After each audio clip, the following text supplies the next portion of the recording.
Bienvenidos, amigos y amigas, a Historia con el Móvil. Este es el lugar donde nos reunimos la gente curiosa, humanista, los que siempre nos estamos preguntando por el porqué de cada cosa. Mi nombre es Juan Jesús Pleguezuelo y desde los estudios centrales del cuarto de mi casa y con el vecino haciendo obras y amenazando con estropearme este bello episodio, te mando un caluroso abrazo. Espero que estés bien, espero que estés pasando un buen día. Si no es así, si algo te inquieta, espero de corazón en los próximos minutos ofrecerte una agradable compañía. Bueno, retomamos una serie súper interesante. Vamos a hablar del Imperio Romano. Vamos a hablar del Imperio Romano y de los 5 emperadores buenos. Porque, por extraño que parezca, vamos a hablar de un periodo donde se suceden 5 gobiernos seguidos de buenos gobernantes.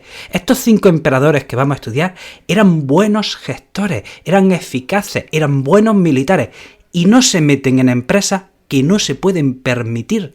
Decía un historiador inglés sobre esta época que vamos a estudiar, Edward Emily, decía, atención, que el periodo de los 5 emperadores buenos es el periodo, la época más feliz de la historia de la humanidad. Así lo decía. Eso dijo este historiador. Esta es la época más feliz de la historia de la humanidad. Y yo, preparándome el episodio, pensaba, diantres, ¿no caigo ahora en otro estado, civilización, país, etcétera, que haya tenido seguidos a 5 gobernantes buenos? Nómbrenme ustedes un estado, civilización o país que haya tenido seguidos a 5 gobernantes buenos. Yo ahora no caigo. Después de 150 episodios en este podcast y cientos en los otros, no caigo ahora en ese periodo donde se concatenen 5 gobiernos seguidos de buenos y eficientes gestores. El primero de ellos es Nerva. Este emperador llega al poder en el año 96, a los 68 años de edad, y es nombrado emperador el mismo día en que su antecesor Domiciano es asesinado. Y entonces aquí nos surge ya la primera duda. ¿Estuvo Nerva implicado en el asesinato de su antecesor Domiciano? No lo sabemos.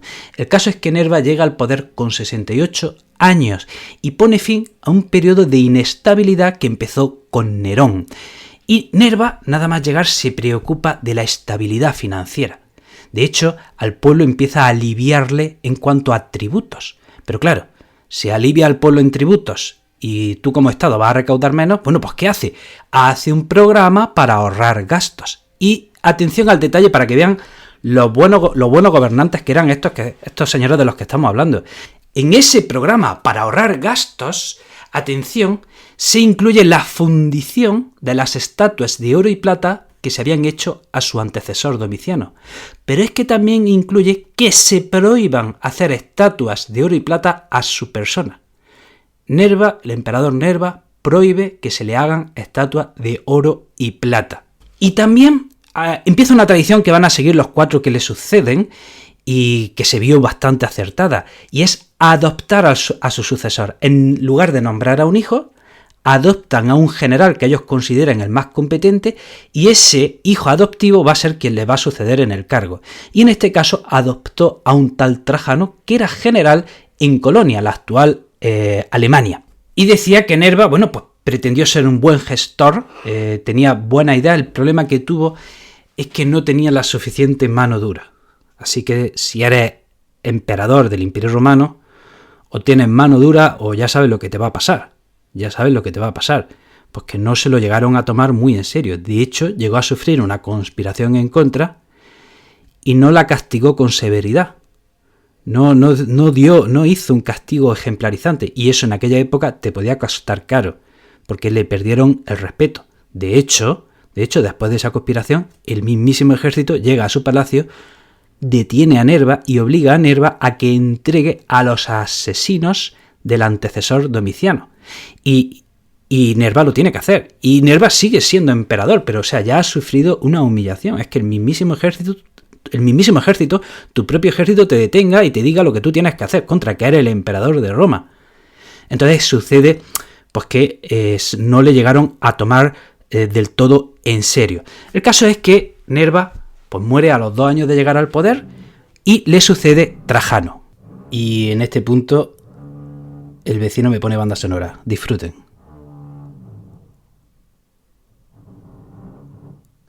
así en estas deplorables condiciones grabo yo los podcasts. Decía que le sucede su hijo adoptivo Trajano en el año 98, y Trajano a nosotros nos importa mucho. Nos importa mucho a los que estamos en España, me refiero, porque Trajano nació en Itálica, la actual provincia de Sevilla. Y esto es interesante porque Trajano es el primer emperador no itálico del Imperio Romano. Y además también es interesante por lo siguiente: bajo el gobierno de Trajano, el Imperio Romano llega a su máxima expansión. Y aquí va una señal de que es que eran buenos gobernantes. Es que eran muy buenos gobernantes. Resulta que Trajano estaba luchando en la actual Alemania, en Colonia, contra los bárbaros. Estaba en la frontera del Imperio Romano, defendiendo la frontera del Imperio Romano, y le llegó un joven, su sobrino, un tal Adriano. Le llega a su sobrino Adriano desde Roma, y su sobrino Adriano le dice: Tito, que el emperador Nerva ha muerto y tú eres el sucesor, ya te han nombrado emperador. Y Trajano le dice: vale, está bien, pero voy a seguir trabajando. Y Trajano sigue 2 años más en la frontera del Imperio Romano, protegiéndola. Tardó 2 años en volver a Roma y recibir, pues todos los honores del cargo del que se le había nombrado. O sea, él nombró emperador, pero él sigue trabajando, sigue en la frontera, sigue jugándose la vida. ¿Qué estaba haciendo? Pues estaba protegiendo el limes. Miren, si ustedes observan un mapa del Imperio Romano, verán que su frontera por el norte y por el este coincide casi al 100%, por no decir al 100%, con los ríos Rin y Danubio. Si ustedes miran el río Rin, que atraviesa Alemania, ¿vale?, de norte a sur, y si ustedes miran el río Danubio, verán que ambos, el río Rin y el río Danubio, casi empiezan en el mismo lugar.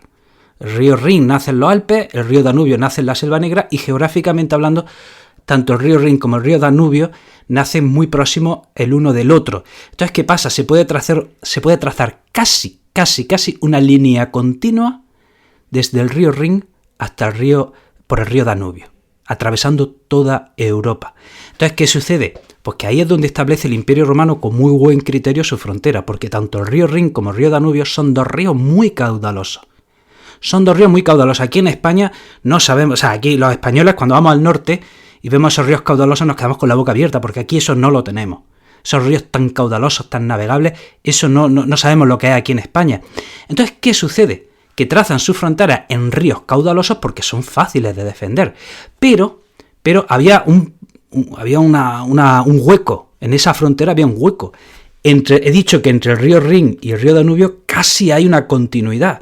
He dicho casi, pero había un espacio entre el río Rin y el río Danubio que había que proteger allí en la Selva Negra, y eso era lo que Trajano estaba defendiendo. Ahí se estaba construyendo el limes, en el espacio que quedaba entre el río Rin y el río Danubio. Había que protegerlo y ahí se estaba construyendo el limes, y Trajano dice: sí, yo soy emperador, pero lo primero es lo primero, y voy a defender esta frontera. Y bueno, Trajano, aparte de ser un buen militar, se preocupó por el pueblo, establece un programa para dar alimentos a los más pobres, y militarmente, atención, pues también lleva a cabo grandes hazañas. Por ejemplo, conquista Dacia, que es la actual Rumanía. Y si saben de geografía, pues aquí algo nos llama la atención. Porque si miramos el mapa, ¿qué observamos? Que Dacia está al norte del Danubio. He dicho antes que la frontera del Imperio Romano coincide plenamente con los ríos Rin y Danubio. Bueno, pues en este caso, ¿qué hace Trajano? Se sale de los límites tradicionales del Imperio Romano y lleva la conquista más allá del río Danubio, incorporando Dacia al Imperio Romano. Pero es que por Mesopotamia también. Por Mesopotamia, la frontera prácticamente llegaba hasta el río Éufrates, pero no. Trajano va más allá y lleva la frontera hasta el río Tigris, de manera que conquista ya casi toda Mesopotamia, y así es, como he dicho, que el Imperio Romano llega a su máxima expansión bajo el gobierno del emperador Trajano. Tenemos que destacar también sus cartas con Plinio el Joven, sobrino de Plinio el Viejo. Y vamos a ver, voy a hacer una pregunta, me enfadaré si no me responden. He dicho que se escribe cartas con Plinio el Joven. ¿Alguien me puede decir cuándo he nombrado yo a Plinio el Joven? ¿En qué episodio ha salido ya Plinio el Joven? Es en un episodio muy significativo, muy interesante, un episodio que ha gustado mucho, que si no lo han escuchado, en fin, me provoca, me enfada. Si no lo han escuchado, me enfada y me entristece. Escúchenlo cuando termine este. Hablo del episodio en el que hablaba de los primeros textos del cristianismo. Porque aquí Plinio el Joven, que estaba en los territorios de la actual Turquía, le escribe una carta al emperador contando cómo hay una secta religiosa nueva que se está expandiendo, que son los seguidores de Cristo. Y Plinio el Joven le dice a Trajano que qué hace con ellos. Y Trajano le viene a decir, bueno, que mientras no molesten mucho, que los deje tranquilos, que mientras no se alboroten y tal, pues bueno, pues que vayan a su aire. Eso es lo que más o menos le viene a responder Trajano. Y esa carta de Plinio el Joven, que escribe en el año 112, es uno de los primeros textos que hacen referencia al cristianismo más allá de la Biblia. Y bueno, destacar como grandes obras arquitectónicas, si vamos al Imperio Romano, si vamos a Roma, bueno, pues no podemos dejar de visitar el Foro de Trajano y la columna de Trajano. Y en esa columna de Trajano, que es como si fuese un rollo los libros que había antes eran rollos que se tenían que desenrollar, ¿no? Pues esa columna de Trajano viene a ser como un libro que se tiene que desenrollar en forma de columna, y ahí se van contando las batallas que fue ganando Trajano. Entonces dijimos que a Trajano le sucede, ¿quién sucede a Trajano? Pues su sobrino Adriano, en el año 117, que parece ser también nació en Itálica. Y bueno, ¿qué hace Adriano? Adriano, otra vez tenemos aquí a un buen gestor con cabeza, sensato, que no se mete donde no tiene que meterse. ¿Qué hace Adriano? ¿A qué dedica su gobierno? A consolidar la frontera. De hecho, toma una decisión muy sensata, que es ceder la parte de Mesopotamia que había conquistado su tío Trajano. ¿Y por qué la cede? Porque se da cuenta que mantenerla iba a costar muchísimo al imperio, no le merecía la pena. Así que cede esa parte de Mesopotamia que había conquistado su tío Trajano. Y hay que decir de Adriano que era un admirador de la cultura griega, que era un intelectual que llegó a escribir libros, y a mí esto me fascina, estos gobernantes que son fieras militares, son gestores eficaces y además intelectuales, y se me viene a la cabeza Alejandro Magno, Julio César, Napoleón, y aquí podríamos incluir también a Adriano, o a los que le vienen ahora, a uno que le viene también después. Y Adriano, bueno, le sucede lo mismo que le pasó a su tío. Cuando Adriano se entera de que es nombrado emperador, él también estaba en Oriente sofocando rebeliones, y no deja su cargo, él sigue sofocando las rebeliones. Mucho después, cuando llega a Roma, a que se le rindan los honores debidos, pero a él se le nombra emperador y él sigue combatiendo en Oriente, sofocando algunas rebeliones. ¿Y qué tenemos que destacar de Adriano? Fue quien manda a construir el muro de Adriano en la provincia de Britania, ¿vale?, para defenderse de los caledonios. Caledonia está en la actual Escocia. Entonces, para defender Britania de los caledonios, se construye ese muro de Adriano. También tenemos que destacar de Adriano, bueno, si van a Roma, visiten su Villa Adriana, que está a las afueras de Roma. Escuchen.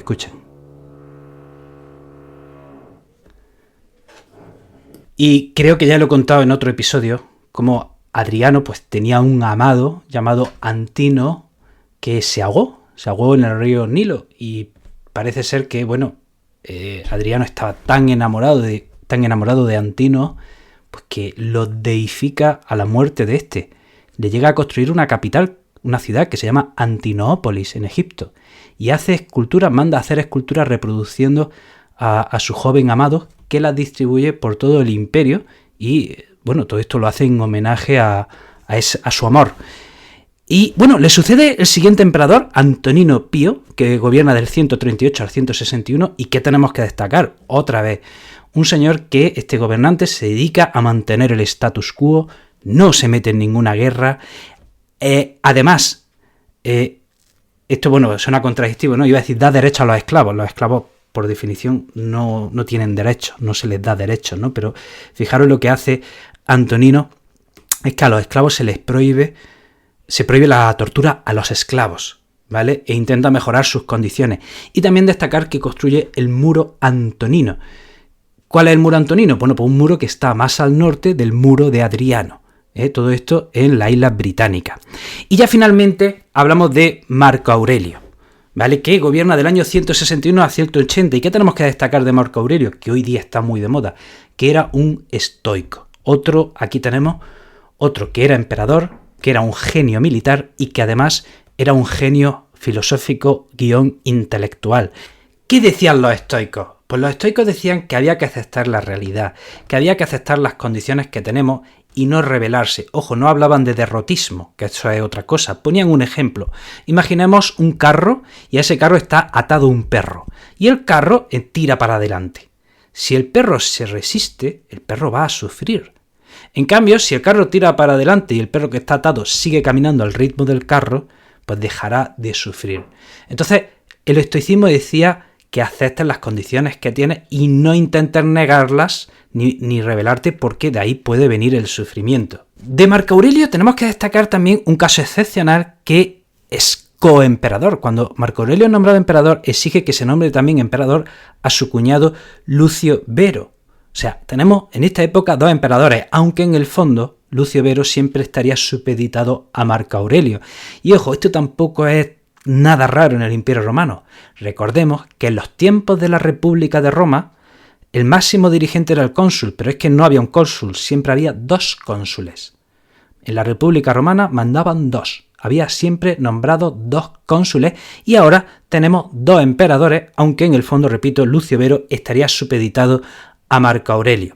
Y Marco Aurelio, bueno, ¿qué tenemos que destacar de su gobierno? Que siempre tuvo que estar defendiendo las fronteras tanto en el norte como en el este. En el norte contra los bárbaros, en el este contra los partos.